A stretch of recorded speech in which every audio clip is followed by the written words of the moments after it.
Fala, gente boa! Bom, a primeira gravura, tá? Será essa aqui, tá? Essa foto aqui, ela foi batida em 1951 por ocasião das celebrações do centenário de Joinville, tá? Bom, quem mora aqui em Joinville já reconheceu, obviamente já reconheceu, né? O que aparece nessa foto, tá? Isso aqui é um monumento ao imigrante, né? A parte ali da Praça da Bandeira, né? E essa aqui, o que aparece ao fundo é o que hoje é o ginásio Abel Schultz, tá?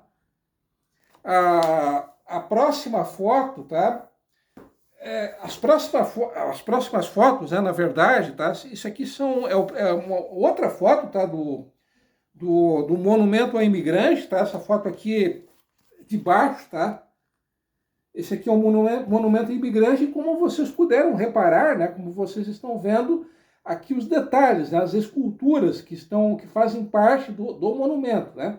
Segundo o Milton Wendel, né, que é um geólogo, um ambientalista, né, possivelmente a pessoa que mais luta, né, pela transformação do Rio Cachoeira em um parque público ecológico, tá? Ele, né, Milton Wendel, considera, né, esse monumento um dos maiores monumentos públicos do Brasil, inclusive o mais representativo, maior até do que o Cristo Redentor. Isso palavras do Milton Wendel, tá?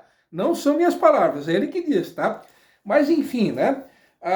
Como é sabido, tá? O autor dessa verdadeira maravilha, tá? Desse grande monumento foi esse cara aqui, tá? Esse aqui foi o Fritz Arlt, tá? Fritz Arlt, que era natural da Alemanha, né?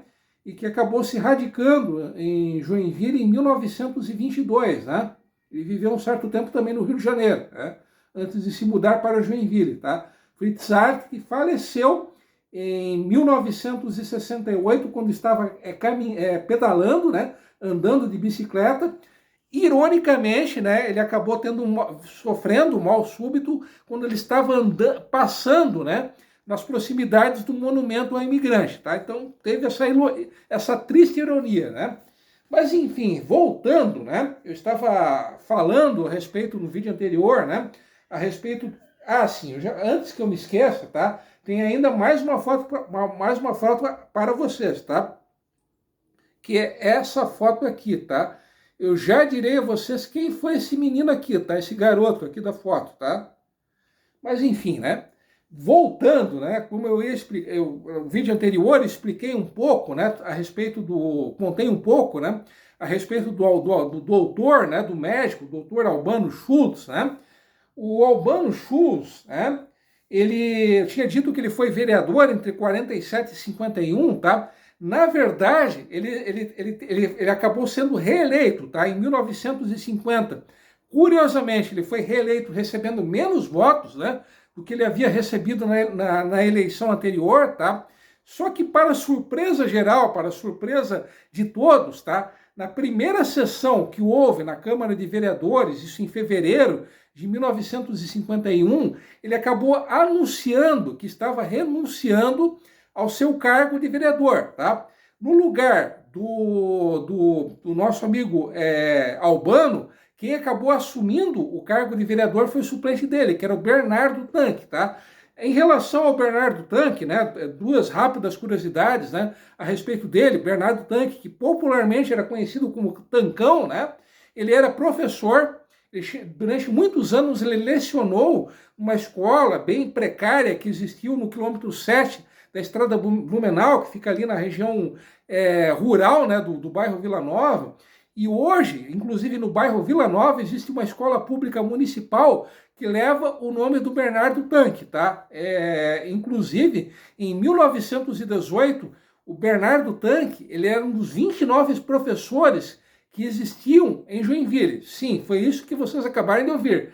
Há pouco mais de 100 anos atrás, toda a cidade, todo o município de Joinville tinha 29 professores, tá? Então imagine o tamanho da precariedade, tá? Mas voltando, né, ao que nos interessa, que é o Albano Schultz, tá? Vocês devem estar se perguntando, mas por que esse cara, por que esse louco, né? Por que esse doido varrido, ele decidiu renunciar ao cargo de vereador? Ele estava fugindo dos seus credores? Ele foi assistir um jogo do Bangu lá no Rio de Janeiro? Enfim, por que ele acabou tomando essa decisão? Bom, é que o Albano Schultz, tá? Ele era presidente da Sociedade Amigos de Joinville, a SAGE, tá? E para não haver um conflito de interesses, e também porque ele decidiu se dedicar totalmente a esse cargo de presidente da Associação Amigos de Joinville, é por isso, né, por esses dois motivos, que ele acabou decidindo renunciar ao cargo de vereador, tá? Afinal de contas, né, agora vem a pergunta inevitável: o que era a tal da Sociedade Amigos de Joinville? Bom, era uma entidade que foi criada, que foi fundada, né, no dia 9 de março de 1946, tá? E basicamente, a princípio, tá, a intenção da Sociedade Amigos de Joinville era organizar os festejos pelo centenário de fundação da cidade, tá? Então, todas aquelas celebrações que aconteceram entre 9 e 18 de março de 1951, elas foram organizadas única e exclusivamente pela SAGE, tá? A prefeitura não organizou nada, tá? Todas aquelas festas foram elas foram organizadas pela Sociedade Amigos de Joinville, tá? Era uma sociedade de voluntários, tá? Ali ninguém recebia rigorosamente nada, tá? E além de ter cuidado, tá? Além de ter organizado as celebrações pelo centenário da cidade, tá? A Sociedade Amigos de Joinville, ela também tinha uma outra função, tá? Segundo o artigo número 2, né, dos estatutos da SAGE, tá? Uma das funções dela era a seguinte, tá? Seu fim principal é promover sugestões e meios às autoridades municipais para a comemoração do dia da fundação da cidade, aquilo que eu já acabei de comentar, né? Com a especialidade do centenário da mesma em 1951 e também datas nacionais, bem como executar o seguinte programa: elaboração de um plano geral urbanístico para a cidade, do qual deverão constar remodelação dos serviços de abastecimento de água e esgoto, pavimentação de ruas, construção de praças, construção de estação rodoviária e de hotéis, designação, escolha de zonas industriais, serviços de saneamento urbano e rural e assistência infantil e social. Então, tudo isso que eu acabei de ler a vocês, tá? Isso aí, tudo isso eram as funções, tá? Eram as finalidades da Sociedade Amigos de Joinville, tá? Muito mal e porcamente comparando, a Sociedade Amigos de Joinville era, naquela época, lá entre os anos 40 e 50, algo equivalente hoje ao que é hoje a CONURB, ou seja, a Sociedade Amigos de Joinville era uma sociedade auxiliar da Prefeitura de Joinville, tá? Inclusive a Praça da Bandeira, ela foi construída com mão de obra exclusiva da Sociedade Amigos de Joinville, tá? E essa mão de obra que construiu, que fez a praça, tá? Ela trabalhou de maneira voluntária, repetindo. Os caras que fizeram a Praça da Bandeira, eles fizeram esse serviço sem receber um mísero tostão. Na linguagem do futebol, os caras trabalharam por amor à camisa, tá? Também foi por iniciativa da Sociedade Amigos de Joinville que foi construído, tá? Aquele monumento que eu mostrei a vocês ainda há pouco, um monumento ao imigrante, né? E também foi por iniciativa da Sociedade Amigos de Joinville, tá? Que foi construído aquilo que hoje é o ginásio Abel Schultz, tá? Os mais antigos, né, se recordam, se lembram disso muito bem, né? Durante muitos anos, o ginásio ele foi conhecido, ele teve o nome de o Palácio dos Esportes, tá? A primeira menção a uma possível construção de um ginásio, né? Era uma nota, né, uma matéria que foi publicada no Jornal Notícia no dia 22 de dezembro de 1947. Tá? Essa matéria que foi publicada há praticamente 80 anos atrás, tá? Ela não cita nomes, tá? Mas supõe-se, tá, que o idealizador, o cara que lançou a ideia de se construir o que hoje é o ginásio Abel Schultz, tá, tenha sido o Albano Schultz. Né? O Albano Schultz, além de ter sido médico, e de ter sido político, de ter sido vereador, ele também foi um dos fundadores e também foi presidente em diversas ocasiões do Clube dos Radioamadores de Joinville, tá? ele também foi membro do Rotary Club de Joinville, e ele foi o idealizador, tá? O autor da ideia de se lançar um livro que contasse a história de Joinville, que foi o álbum do centenário de Joinville, tá? Então, quem mora em Joinville e quiser dar uma lida, saber, né, folhear esse livro, tá? Existe um exemplar desse livro, tá? Na Biblioteca Pública Municipal, na Biblioteca Hoff Colin, e existe um outro exemplar desse livro no Arquivo Histórico de Joinville, tá? Inclusive o prefácio desse livro foi escrito pelo próprio Albano Schultz, tá?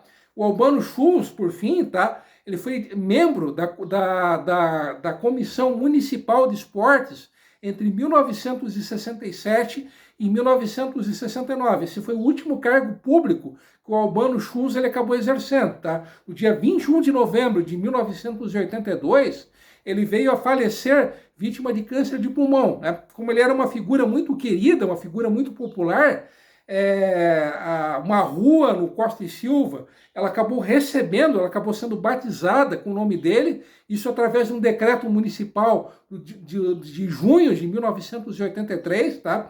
E ainda em 83, por uma outra lei municipal, que foi sancionada pelo Vichy Freita, tá? Uma lei do dia 17 de outubro de 1983, oficialmente, a Avenida Beira-Rio, ela passou a ter o nome de Avenida Doutor Albano Schultz, tá?